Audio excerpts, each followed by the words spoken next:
Hello everyone. எல்லாரும் எப்படி இருக்கீங்கோ? நல்லா இருக்கீங்களா? ஆஹ் உங்க வீக்கெண்ட் எல்லாம் எப்படி போச்சு? எங்க வீக்கெண்ட் கொஞ்சம் சுமாரா தான் போச்சு, கொஞ்சம் லேசியா.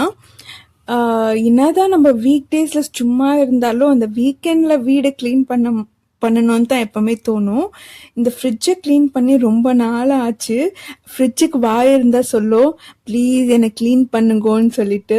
அவ்வளோ நாள் ஆயிடுச்சு இந்த ஃப்ரிட்ஜை க்ளீன் பண்ணி. ஸோ இன்னைக்கு க்ளீன் பண்ணியே ஆகணும்னு சொல்லிட்டு க்ளீன் பண்ண ஸ்டார்ட் பண்ணோம். என்னதான் வீக் டேஸ்ல நான் சும்மா உக்காந்துட்டு இருந்தாலும் வீக்கெண்ட்ல என்னோட ஹஸ்பண்டை தொல்லை பண்ணி அவரும் இந்த வேலைங்களெல்லாம் கூட இன்வால்வ் பண்ணிக்கலன்னா எனக்கு தூக்கம் வராது.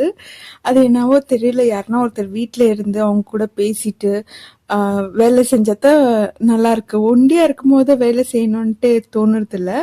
ஸோ இன்னைக்கு சாட்டர்டே கொஞ்சம் கிளீனிங் வேலை பண்ணலான்னு கிளீனிங் வேலை ஸ்டார்ட் பண்ணோம். ஸோ காலையில் வந்துட்டு என்ன பண்ணோம், கொஞ்சம் கிளீனிங் வேலைலாம் முடிச்சுட்டு மத்தியானம் சாப்பாடு சாப்பிட்டுட்டு ஆஃப்டர்நூன் ரெஸ்ட் எடுத்துட்டு ஈவினிங் எங்கன்னா போகலாம் சும்மா டைம் பாஸ்க்கு அப்படின்ட்டு டிசைட் பண்ணியிருந்தோம்.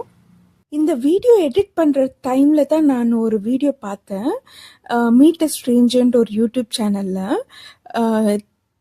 இங்கே ஹைதராபாத்தில் செகந்திராபாத்தில் ஒரு ஒரு ஏரியா வந்துட்டு மொத்தமாக வெறும் தமிழியன்ஸ் தான் இருக்காங்க.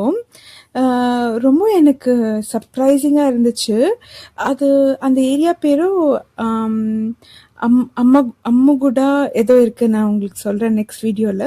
ஸோ ஃபுல்லு தமிழியன்ஸ் தான் இருக்காங்க. எனக்கு பார்க்குறதுக்கு அது சின்ன கேஜிஎஃப் மாதிரி இருந்துச்சு.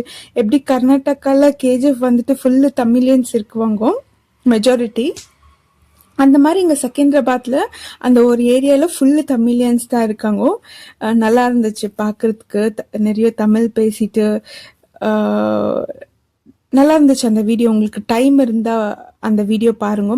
மீட் அ ஸ்ட்ரேஞ்சர்ன்ட்டு ஒரு யூடியூப் சேனலில் அவங்க வந்துட்டு ஹைதராபாத்தில் இருக்கிற தமிழியன்ஸ் அவங்களோட லைஃப் ஸ்டைல் அது பற்றியெல்லாம் அவங்க பேசியிருக்காங்க. உங்கள் ஊர்லலாம் வெயில் எப்படி இருக்குன்னு கமெண்ட் பண்ணுங்க. இங்கே ஹைதராபாத்தில் பயங்கரமாக இருக்குது. நைட்லலாம் ஃபேன் 5ல் வச்சா கூட ஆக மாட்டேங்குது, அவ்வளோ வேக்கடாக இருக்குது. ஃபுல் எப்போவுமே ஸ்வெட்டு. அதுவும் கிச்சனில் மத்தியான டைமில் நிற்கவே முடிய மாட்டேங்குது. நைட்டும் அதே மாதிரி தான் வேக்காடு பயங்கரமாக இருக்குது இங்கே ஹைதராபாத்தில். ஸோ உங்கள் ஊர்லலாம் எப்படி இருக்குது வெயில்ன்ட்டு சொல்லுங்க. தமிழ் நியூ இயர் கூட எல்லாரும் நல்லா வீடெல்லாம் க்ளீன் பண்ணிட்டு இருக்குவாங்கோ. எனக்கும் அந்த பிளான் இருந்துச்சு. பட் சில பல சூழ்நிலையால் என்னால் தமிழ் நியூ இயர் செலிப்ரேட் பண்ண முடியாது. ஓகே, இருந்தாலும் வீடெல்லாம் கொஞ்சம் க்ளீன் பண்ணி வைக்கலான்னு தோணுச்சு. ஆல்ரெடி நம்ம டார்க் ஸ்கின்னு, இதில் ஊருக்கெல்லாம் போயிட்டு வந்தால் அந்த எங்கள் மாமியார் ஊருக்கு போயிட்டு வந்ததால் ஃபுல் அந்த கிளைமேட்டுக்கு அந்த வெயிலுக்கு இன்னும் கருப்பாயாச்சு.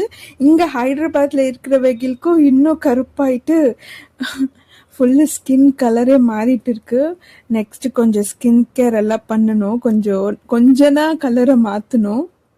நீட்டாக எல்லாம் கழுவிட்டு எல்லாம் தொடச்சி எல்லாம் க்ளீனாக எடுத்து வைக்கும் போது எல்லாம் நல்லா தான் இருக்கும் பார்க்குறதுக்கு.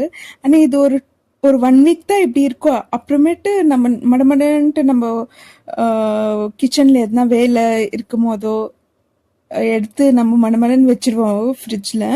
அவ்வளோ நீட்டாக மெயின்டைன் பண்ண மாட்டோம். ஒரு க்ளீன் பண்ணி ஒரு 1 வீக் தான் பார்க்கறதுக்கு அழகாக தெரியும். அதுக்கப்புறமேட்டு எப்படியோ இருக்கும் ஃப்ரிட்ஜ் பார்க்குறதுக்கு. வீக்கெண்டால் லேட்டாக எழுந்திருந்தோம். ஸோ பிரேக்ஃபாஸ்ட்டும் லேட் ஆச்சு. ஸோ ஃப்ரிட்ஜெல்லாம் க்ளீன் பண்ணிவிட்டு அதுக்கப்புறமேட்டு சமையல் வேலை ஸ்டார்ட் பண்ணி சாப்பிட்றதுக்குள்ளேயும் ரொம்பவே லேட் ஆயிடுச்சு. 3 o'clock ஆகிடுச்சு. ஸோ சாப்பிட்டுட்டு கொஞ்ச நேரம் ரெஸ்ட் எடுத்துகிட்டு ஈவினிங் கொஞ்சம் வெளியே போயிட்டு வரலான்னு நினச்சோம். ஃப்ரிட்ஜை க்ளீன் பண்ணும் போது தான் நம்மளுக்கு தெரிய வரும் எவ்வளோ வேண்டாத பொருளெல்லாம் நம்ம ஃப்ரிட்ஜுள்ளவே ரொம்ப நாளாக வச்சுட்டு இருக்கோன்ட்டு. அப்புறமேட்டு அது க்ளீன் பண்ணி முடிச்சுட்டு அது எடுத்து வைக்கும் போது தான் கொஞ்சம் நீட்டாக இருக்கும். இன்னைக்கு எங்கள் வீட்லேயும் அப்படி தான் ஆச்சு. நிறைய வேண்டாத பொருளெல்லாம் எடுத்துட்டு எல்லாம் கவர்லேயே வச்சிருந்த ஐட்டம்ஸ் எல்லாம் நீட்டாக ஒரு பாக்ஸில் போட்டு வச்சுட்டு நீட்டாக ஃப்ரிட்ஜ் அரேஞ்ச் பண்ணிட்டோம். ரீசெண்ட் டேஸாக கொஞ்சம் ஃப்ரிட்ஜ் மேக்னெட் கலெக்ட் பண்ணதுக்கு ரொம்ப ஆசையாயிட்டு இருக்கு. அவ்வளோவா நாங்கள் ட்ரிப் போகிறதில்ல, இப்போ தான் ஸ்டார்ட் பண்ணியிருக்கோம். ஆனால் எங்கே போனாலும் ஒரு ஒரு சின்ன ஃப்ரிட்ஜ் மேக்னெட் வாங்கிட்டு வரணும்னு சொல்லிட்டு பிளான் பண்ணியிருக்கோம். இப்போது எங்ககிட்ட இருக்கிறது ஒரு ஃபியூ ஃப்ரிட்ஜ் மேக்னெட்ஸ் தான். பட் இன்னும் ஃப்யூச்சரில் கலெக்ட் பண்ணணும்னு ஒரு ஆசை வந்திருக்கு. இது கோகர்னாக் போனப்போ வாங்கின ஃப்ரிட்ஜ் மேக்னெட். இது ரொம்ப க்ளோஸ் டு ஹார்ட். மத்தியானம் லஞ்சுக்கு வந்துட்டு சாம்பார் நேற்று சாம்பார் இருந்துச்சு. முருங்கைக்காய், கத்திரிக்காய், மாங்காய்லாம் போட்டிருந்து அதே வச்சுட்டேன் நான். ஏன்னா அது சூட் பண்ணி சாப்பிட்டா இன்னும் நல்லாயிருக்கும்.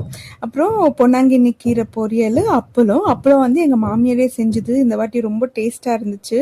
பாசிப்பயிறு எல்லாம் போட்டு ரொம்ப நல்லா செஞ்சுருந்தாங்க. ஸோ இதெல்லாம் வச்சு மத்தியானம் லஞ்ச் முடித்தோம்.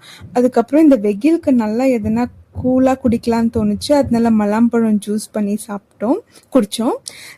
ஸோ இது கூட வந்துட்டு பாதாம் பிசின் அப்புறம் சப்ஜா சீட்ஸ் ஊற வச்சுருந்தேன், அதுவும் சேர்த்து குடித்தோம். இந்த வெயிலுக்கு இந்த சப்ஜா சீட்ஸ், இந்த பாதாம் பிசின் எல்லாம் நம்ம எடுத்துக்கினா நம்ம பாடி நல்லா கூலாக வச்சுக்கும். நீங்களும் ட்ரை பண்ணுங்க. இந்த மாதிரி நல்லா ஜூஸ் ஐட்டம் உங்களை ஹைட்ரேட்டாக வச்சுக்கிற விஷயங்களை நிறைய சாப்பிடுங்க.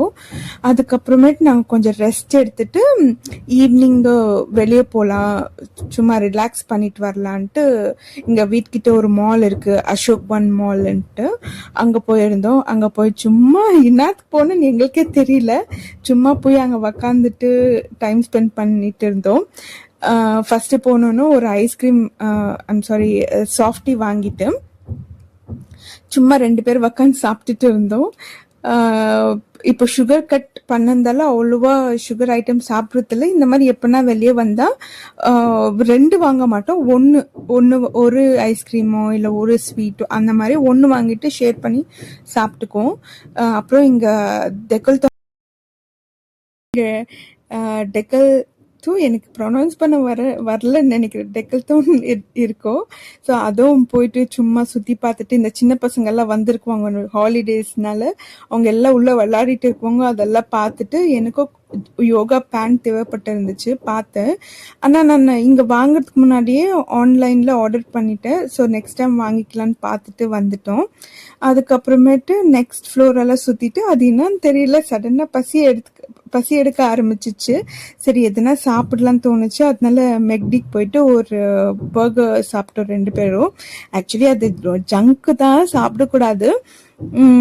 என்ன பண்ணுது, அப்போ ரொம்ப பசி எடுத்துக்கிச்சுன்னா சாப்பிடுறது ரொம்ப ஹெவியாகவும் வேணாம், எதுனா லைட்டாக சாப்பிட்ணுன்னு தோணுச்சு. அதனால நாங்கள் கூல்ட்ரிங்க்ஸ் எல்லாம் குடிக்கிறதில்ல, ஃப்ரெஞ்ச் ஃப்ரைஸும் ப்ரிஃபர் பண்ணுறதில்ல. அதனால லைட்டாக சாப்பிடலான்ட்டு, சாட்டர்டே வேறையா வெஜ் மட்டும் தான் நான் சாப்பிடுவோம்.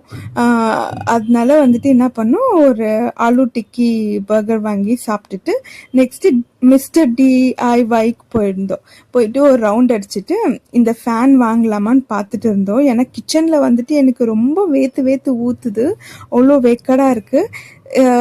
அதெல்லாம் பார்த்துட்டு ரேட் பார்த்தோம், 270 இருந்துச்சு. சரி ஒரு வாட்டி டிமார்ட்டில் பார்த்துட்டு டிசைட் பண்ணலாம், வாங்கலாமா வேண்டாமான்னு சொல்லிட்டு ஒரு ரவுண்ட் அடிச்சுட்டு வீட்டுக்கு வந்துட்டோம். இப்படி தான் எங்களோட சாட்டர்டே போச்சு. உங்களோட வீக்கெண்ட் எப்படி போச்சுன்னு என்கிட்ட ஷேர் பண்ணிக்கோங்க. தேங்க்யூ ஸோ மச் ஃபார் வாட்சிங் மை வீடியோ. என்னோட விளாக்ஸ் எல்லாம் பாருங்க. நெக்ஸ்ட்டு சண்டே குக்கிங் விளாக் வரும், ப்ளீஸ் அதை பாருங்க. Stay connected. Thank you so much for வாட்சிங். பை பாய்.